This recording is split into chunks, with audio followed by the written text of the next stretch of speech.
Bismillahirrahmanirrahim. Assalamualaikum warahmatullahi ta'ala wabarakatuh. Kami dari kelompok 7 yang beranggotakan Abdul Hunjari, Dian Hardianti, dan Siti Fatona. Di sini kami akan memaparkan materi yang berjudul meningkatkan keimanan terhadap kitab-kitab Allah. Iman secara bahasa yaitu berarti percaya. Sedangkan iman menurut istilah berarti mempercayai dengan sepenuh hati, diucapkan dengan lisan dan diwujudkan dalam perbuatan.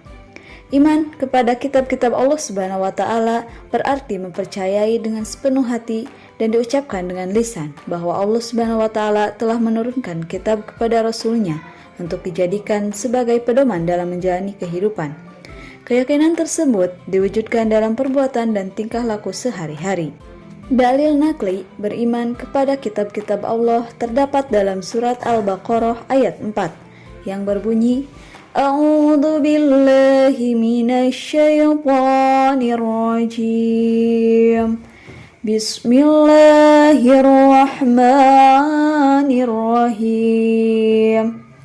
Walladzina yu'minuna bima unzila ilaika wa ma unzila min qablik wa bil akhirati hum yuqinun, yang artinya, dan mereka yang beriman kepada kitab Al-Quran yang telah diturunkan kepadamu dan kitab-kitab yang telah diturunkan sebelummu, serta mereka yang yakin akan adanya kehidupan akhirat. Kitab-kitab yang telah diturunkan kepada para rasul ada 4 kitab. Yang pertama ada kitab Taurat. Dalam kitab Taurat yang diturunkan kepada Nabi Musa, isi kandungannya meliputi kewajiban meyakini keesaan Allah Subhanahu wa Ta'ala, larangan menyembah berhala, larangan menyebut nama Allah Subhanahu wa Ta'ala dengan sia-sia, pemerintah menyucikan hari Sabtu, perintah menghormati kedua orang tua, larangan berbuat zina, larangan ingin mendekati perbuatan zina, larangan mencuri, larangan mengambil hak orang lain, dan larangan membunuh sesama manusia tanpa alasan yang benar. Yang kedua, yaitu kitab Zabur. Kitab Zabur yang diturunkan kepada Nabi Daud alaihissalam itu pada abad 10 sebelum Masehi, yang mana isi kandungan dari kitab Zabur yang pertama ada doa, kedua zikir, ketiga nasihat, keempat hikmah, kelima menyeru pada ketauhidan, dan keenam tidak berisi syariat. Ketiga adalah kitab Injil. Kitab Injil yang diturunkan kepada Nabi Isa alaihissalam pada abad ke-1 Masehi. Kitab Injil berisi kandungan yang pertama perintah kembali kepada tauhid yang murni, ajaran menyempurnakan kitab Taurat, pembelajaran terhadap kitab-kitab yang diturunkan sebelumnya, ajaran agar hidup sederhana dan menjauhi sifat tamak. Dan kitab yang keempat adalah kitab Al-Quran.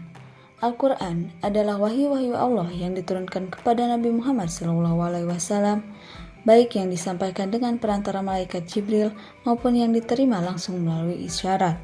Al-Quran diturunkan kepada Nabi Muhammad SAW pada abad 7 Masehi mulai 6 Agustus 610 Masehi untuk pedoman seluruh manusia yang berbahasa Arab. Perilaku beriman kepada kitab-kitab sebelum Al-Quran yaitu meyakini kebenaran yang terkandung dalam kitab-kitab Allah. Kedua, meyakini bahwa kitab-kitab tersebut benar-benar merupakan wahyu Allah Subhanahu wa Ta'ala, bukan karangan dari Nabi dan Rasul.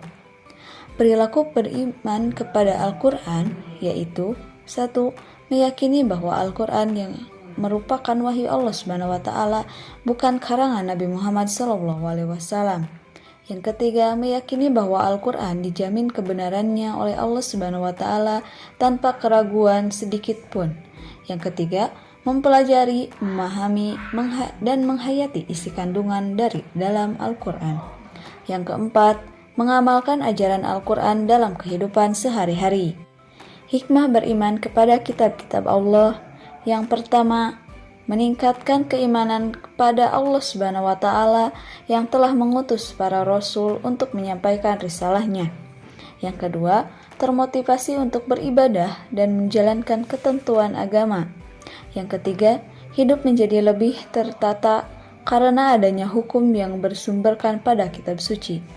Yang keempat, menumbuhkan sikap optimis karena telah dikaruniai pedoman hidup dari Allah Subhanahu wa taala untuk meraih kesuksesan baik di dunia maupun di akhirat. Dan hikmah yang terakhir, terjaga ketakwaannya dengan senantiasa menjalankan perintah dan menjauhi larangannya. Dari kami dicukupkan sekian. Mohon maaf bila banyak kesalahan.